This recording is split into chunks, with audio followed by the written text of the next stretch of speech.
Hai, Anda orang-orang baik dan hebat, ketemu dengan saya lagi, Erianti Alfian Rusid.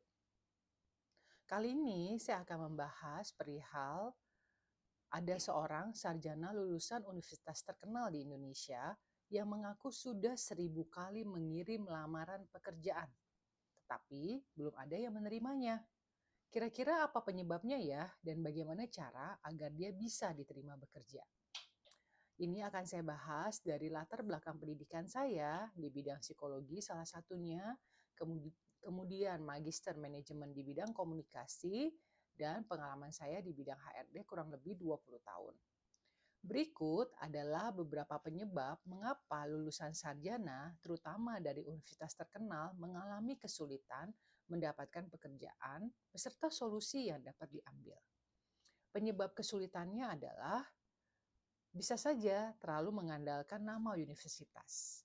Sarjana baru seringkali terlalu mengandalkan nama besar universitas tempat mereka lulus tanpa menawarkan keterampilan, pengalaman, atau proyek yang relevan kepada perusahaan. Hal ini dapat merusak citra diri dan menunjukkan ketidakprofesionalan. Berikutnya, kurangnya pengalaman relevan. Banyak perusahaan lebih memilih kandidat yang memiliki pengalaman magang atau pengalaman kerja yang relevan. Pengalaman ini membuktikan bahwa kandidat tersebut memiliki kemampuan praktis dan telah teruji di dunia kerja. Kemudian, kurang mempersiapkan diri dengan baik. Misalnya, mencari pekerjaan itu tentunya membutuhkan persiapan yang matang, termasuk modal, waktu, dan perencanaan. Kegagalan seringkali karena fresh graduate tidak menyadari kesalahan-kesalahan yang mereka lakukan saat melamar. Berikutnya, CV yang kurang efektif. Dalam sehari, perekrut menerima ratusan, bahkan hingga ribuan lamaran kerja. CV yang tidak dipoles dengan baik, atau terlalu panjang, atau tidak menyoroti informasi yang relevan dapat membuat lamaran diabaikan. Kemudian, bisa saja memiliki kemampuan bahasa Inggris yang kurang memadai. Mengapa? Karena sejumlah perusahaan cenderung mengharuskan kandidat memiliki kemampuan bahasa Inggris yang fasih. Kurangnya kemampuan ini dapat menjadi kendala meskipun IPK yang didapatkan sudah di kategori yang tinggi. Selanjutnya, kurang memiliki atau tidak memiliki skill yang dibutuhkan. Banyak lulusan tidak membawa pengetahuan dan keterampilan yang relevan ke tempat kerja. Akibatnya, perusahaan mungkin tidak memperpanjang kontrak kerja mereka. Berikutnya juga adalah komunikasi yang kurang tepat atau tidak tepat. Gaya komunikasi informal yang umum di kalangan generasi milenial atau Gen Z perlu disesuaikan dengan konteks profesional. Komunikasi yang efektif, sopan, dan percaya diri sangat penting dalam proses melamar kerja. Kemudian bagaimana caranya agar dapat diterima bekerja? Pertama, fokus pada pengalaman dan keterampilan. Alih-alih hanya memamerkan alma mater, tunjukkan pengalaman dan keterampilan yang relevan dengan kebutuhan perusahaan atau kebutuhan dari posisi yang dilamar.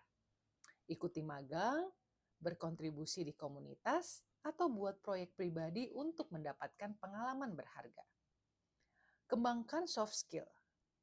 Kecepatan belajar dan kemampuan adaptasi adalah keterampilan lunak yang sangat relevan dan dicari oleh perusahaan. Perbaiki CV dan surat lamaran. Buat CV yang singkat, padat, jelas, dan menarik. Sesuaikan CV dan surat lamaran dengan setiap posisi yang dilamar. Dan tonjolkan keterampilan serta pengalaman yang paling relevan. Kemudian, tingkatkan kemampuan bahasa asing, salah satunya bahasa Inggris. Jika memungkinkan, ambil kursus atau pelatihan untuk meningkatkan kemampuan bahasa Inggris, terutama dalam konteks profesional. Perluas jaringan atau networking. Jalin hubungan yang baik dengan banyak orang. Karena relasi yang baik dapat membantu mempercepat pencarian kerja.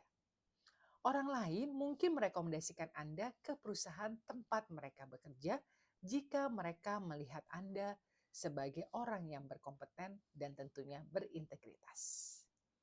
Manfaatkan platform lowongan kerja, terutama platform online tentunya. Gunakan platform tersebut, salah satu contohnya seperti Kaliber, untuk mencari lowongan yang sesuai dengan minat dan kualifikasi Anda.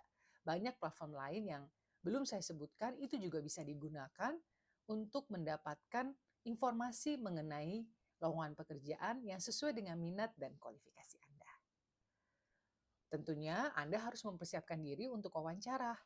Jadi Anda dapat berlatih bagaimana menjawab pertanyaan-pertanyaan umum dalam sebuah wawancara.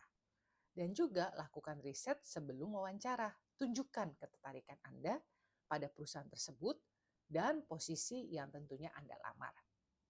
Jangan menyerah. Kegagalan adalah bagian dari proses mencari kerja. Evaluasi setiap kegagalan, pelajari dari kesalahan, dan teruslah mencoba. Dengan memperbaiki kekurangan dan terus berusaha, seorang sarjana lulusan universitas terkenal pun dapat meningkatkan peluangnya untuk diterima bekerja. Demikian penjelasan dari saya. Terima kasih Anda orang-orang baik dan hebat telah mengikuti konten saya. Tentunya kita pasti akan ketemu lagi. Salam, Erianti Alfian Rusid.